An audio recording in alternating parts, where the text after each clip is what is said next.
वो कहते हैं ना कि जुर्म की दुनिया का एक ना एक दिन अंत तो तय होता है। जी हाँ दोस्तों, आज की वीडियो में बात करते हैं एक ऐसे ही शख्स की जो किसी के लिए मसीहा तो किसी के लिए गुंडा तो किसी के लिए माफिया हुआ करता था। बात करते हैं मुख्तार अंसारी।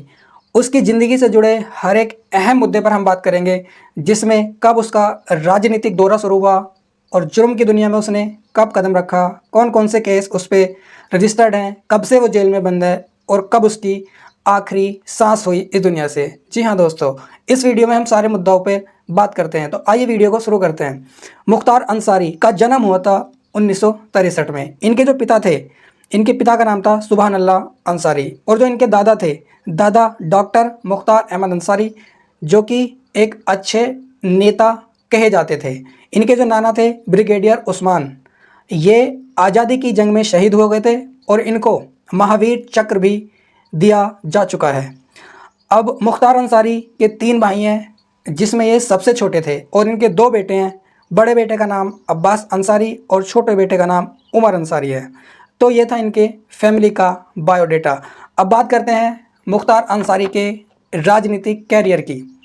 राजनीतिक कैरियर में सबसे पहले मुख्तार अंसारी 1996 में चुनाव लड़ता है मऊ निर्वाचन क्षेत्र से, बसपा की पार्टी से, और वहाँ से मऊ क्षेत्र से ये लगातार 5 बार विधायक का चुनाव जीतता है और अपनी सीट पर दबदबा कायम रखता है।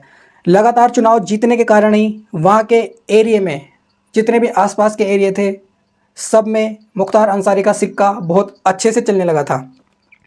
2002 और 2007 में यूपी में विधानसभा से निर्दलीय भी ये 2 बार चुनाव जीत चुका है।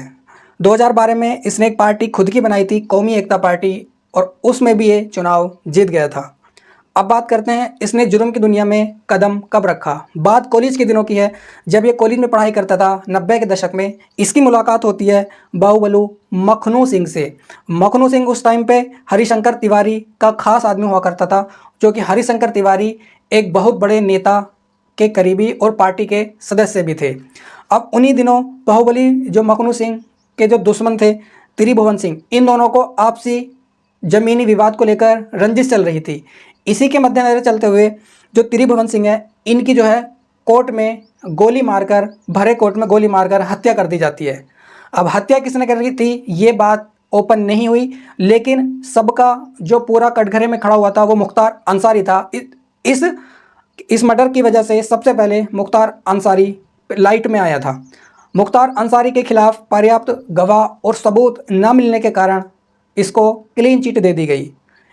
अगला जो हाईलाइट मर्डर केस था, जिसकी वजह से मुख्तार अंसारी फिर से लोगों की नज़रों में एक जुर्म वाला साबित हुआ, वो था थाने में एक दीवान की फिर से गोली मारकर हत्या कर दी जाती है, और इसमें भी नाम आता है मुख्तार अंसारी का।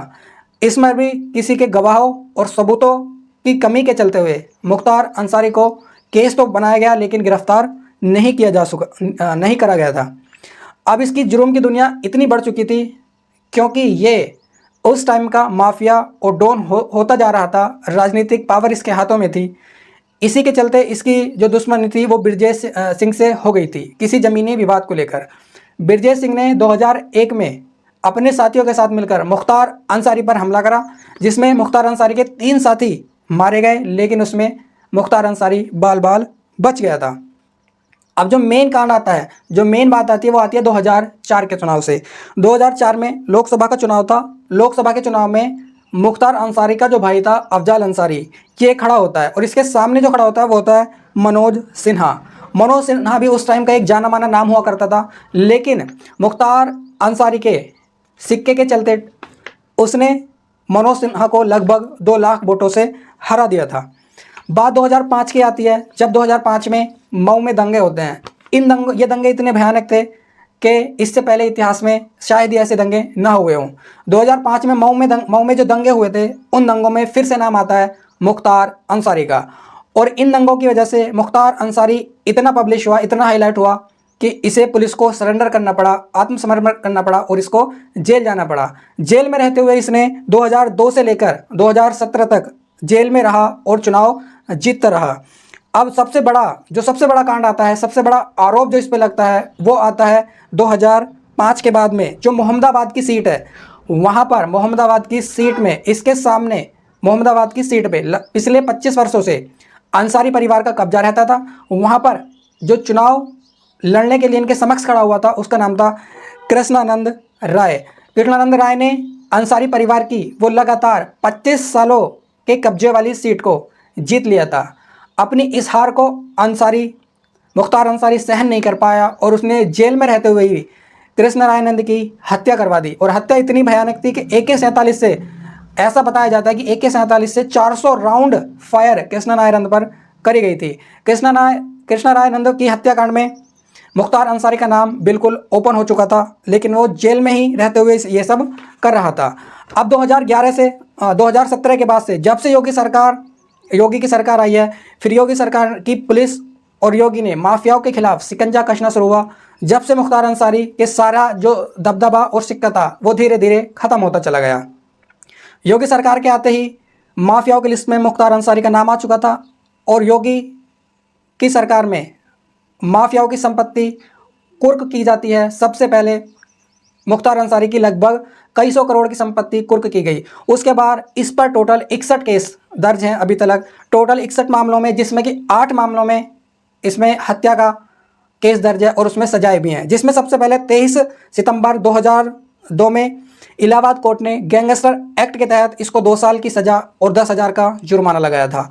उसके बाद 21 सितंबर 2002 को इलाहाबाद कोर्ट ने सरकारी काम को रोकने और धमकाने के आरोप में 2 साल की सज़ा और 10,000 रुपये का जुर्माना फिर लगाया गया था। उसके बाद 10 दिसंबर को गाजीपुर MP MLA कोर्ट ने 10 साल की सज़ा और 5 लाख का जुर्माना फिर लगा दिया। उसके बाद 25 फरवरी 2023 को टाडा के अंतर्गत दिल्ली के साउथक्स कोर्ट ने 10 साल की सज़ा और 5.5 लाख रुपये का जुर्माना फिर लगा दिया। अब बात आती है 29 अप्रैल 2023 की। गाजीपुर के MP MLA कोर्ट ने फिर से 10 साल की सज़ा और 5 लाख का जुर्माना लगा दिया गैंगस्टर एक्ट के तहत। अब 5 जून 2023 को अवधेश हत्याकांड के जुर्म में मुख्तार अंसारी को उम्र कैद की सज़ा सुना दी जाती है। उसके बाद 15 दिसंबर 2023 को रोंगटा परिवार को बम से उड़ाने की साजिश के तहत में 5 साल की सज़ा और 10,000 रुपये का जुर्माना फिर लगा दिया जाता है। अब बात आती है 13 मार्च 2024 की। फर्जी लाइसेंस शस्त्र के आरोप में मुख्तार अंसारी को फिर से उम्र कैद की सज़ा सुनाई जाती है और साथ ही 2 लाख का जुर्माना भी लगा दिया जाता है। ये सारे 8 के 8 हत्या के मामलों में जिसमें मुख्तार अंसारी को लंबी सजाएं सुनाई गई थी वो यही थे। उसके बाद कई वर्षों से मुख्तार अंसारी जेल में था और अंतिम समय में जेल में रहते हुए उसने कई सारी आपराधिक घटनाओं को अंजाम दिया। किसी के लिए वो मसीहा हुआ करता था तो किसी के लिए काफ़ी माफिया और डॉन और गुंडा हुआ करता था। अंत में जेल में रहते हुए बांदा जेल में 28 मार्च को उसकी दिल का दौरा पड़ने से हॉस्पिटल में मौत हो गई। तो ये था मुख्तार अंसारी के जीवन से जुड़ा हुआ सारा का सारा किस्सा और कहानी। जानकारी अगर अच्छी लगी है तो चैनल को जरूर सब्सक्राइब करें और वीडियो को लाइक करना ना भूलें। धन्यवाद।